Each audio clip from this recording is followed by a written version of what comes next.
आज आपण इथे कुठलाही पाक न बनवता दुधाचा वापर न करता अगदी कमी वेळेमध्ये अर्ध्या किलोच्या प्रमाणात तोंडात टाकताच विरघळणारे पांढरे शुभ्र असे रव्याचे लाडू बनवणार आहोत।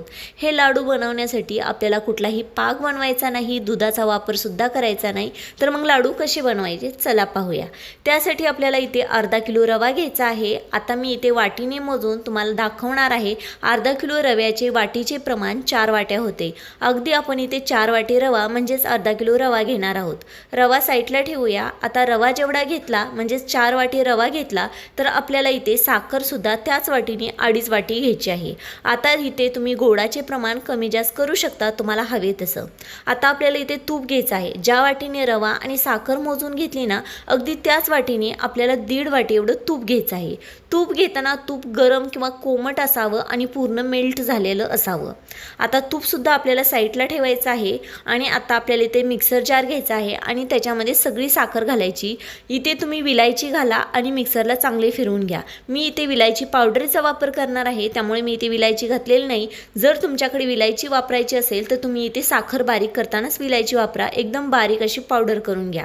कढई गरम करायला ठेवायची। कढईमध्ये सुरुवातीला गरम झाल्या आपल्याला फक्त रवा घालायचा आहे आणि रवा घातल्यानंतर चमच्याने 2 ते 3 चमचे याच्यामध्ये तूप घालायचं। तूप घातल्यावरती एकसारखं आपल्याला व्यवस्थित हलवायचं आहे।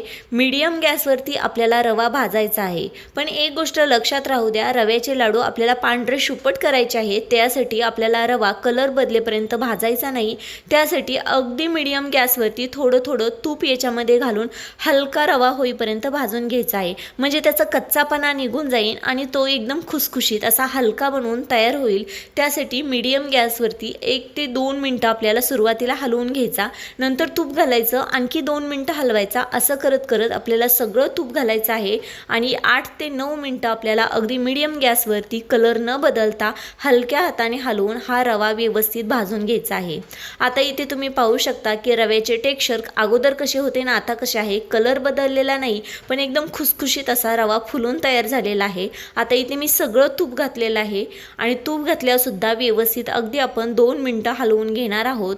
आणि आता इथे रवा गरम असताना गॅस बंद करायचा नाही, फक्त गॅस एकदम बारीक करायचा आणि बारीक गॅस केल्यानंतर आपण मिक्सरला जी पावडर बनवून घेतलेली आहे साखरेची ती याच्यामध्ये घालायची आहे। आपल्याला हीच ट्रिक करायची आहे, त्यामुळे आपल्याला पाक पुढे जायची, पाक जास्त व्हायची, लाडू न वळता येणार अशी कुठलीही गोष्ट करायची नाही आहे किंवा दूध घातल्याला लाडू खराब होतील अशी कुठलीही गोष्ट करायची नाही। तर आपल्याला याच्यामध्ये पिठी साखर घालायची आहे। फक्त एक गोष्ट लक्षात राहू द्या, पिठी साखर घालताना गॅस चालू असायला हवा आणि एकदम बारीक असायला हवा। व्यवस्थित पिठी साखर आपल्याला पूर्ण रव्यामध्ये व्यवस्थित मिक्स करून घ्यायची। मिक्स झाल्यानंतर रवा चांगला कढईला खाली चमच्याने आपल्याला दाबून घ्यायचा आहे।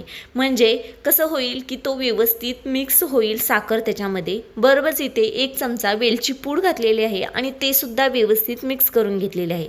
मिक्स केल्यावर हलक्या हाताने चांगलं दाबून आपल्याला हे मिश्रण जाग्याला दाबून घ्यायचं आहे। गॅस बंद केलेला आहे आता या स्टेजला ही गोष्ट लक्षात राहू द्या आणि व्यवस्थित छान असं दाबून घ्यायचं। दाबल्यानंतर घट्ट असं झाकण ठेवायचं आणि झाकण ठेवून साधारण 10 ते 12 मिनिटं आपल्याला असंच ठेवायचं आहे।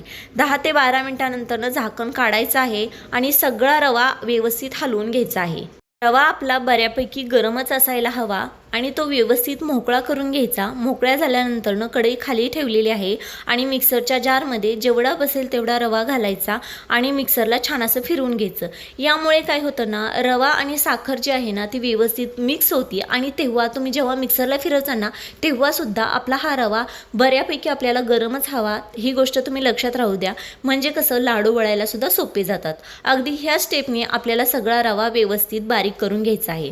आता जर तुम्ही इथे मिक्सरला रवा फिरवल्यानंतर सुद्धा तुमचे लाडू वळता येत नाहीये, तुम्हाला मिश्रण थंड झाले असं वाटत असेल तर तुम्ही इथे एक प्रोसेस करायची। ती कुठली तर जेव्हा तुम्ही मिक्सरला रवा फिरवताना त्यावेळेस ना त्याच्यामध्ये 1 ते 2 चमचे असं तूप घालायचं आणि मिक्सरला फिरवायचं। यामुळे काय होतं तुमच्या जी रवा आहे ना त्याला टेक्स्चर एकदम परफेक्ट येतं। अगदी मी तुम्हाला इथे दाखवते तसं आणि लाडू वळायला सोपे जातात आणि पटकन वळून तयार होतात।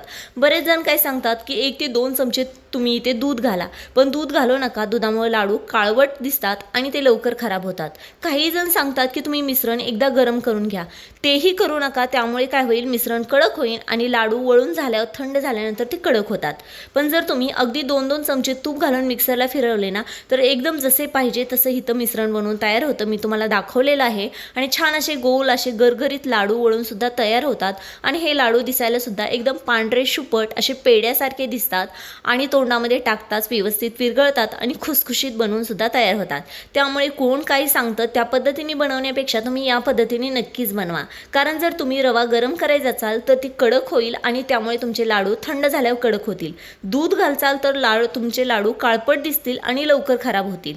त्यामुळे तुम्ही कोणतीही प्रोसेस न करता अगदी तुम्ही मिक्सरला फिरवताना थोडं थोडं तूप जरी घातलं ना तरी सुद्धा चालेल आणि मिश्रण अजिबात तिथे थंड झाल्यावर गरम करायची गरज पडत नाहीये. आता मी इथे तुम्हाला लाडू सुद्धा वळून दाखवलेले आहेत. सगळे लाडू व्यवस्थित वळलेले आहेत आणि मी तुम्हाला इथे शेवटचा लाडू सुद्धा एक छान असा वळून दाखवते की शेवटपर्यंत किती परफेक्ट प्रमाणात इथे लाडू व्यवस्थित वळून होत आहेत, सगळं मिश्रण थंड झाले तरी.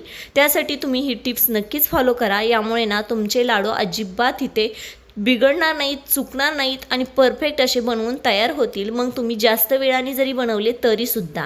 आता इथे लास्टला एकदम छोटं राहिलेलं आहे ते सुद्धा लाडू तुम्हाला मी वळून दाखवते की पूर्ण ताट पुसेपर्यंत तुमचे लाडू परफेक्ट असे वळून होत आहेत.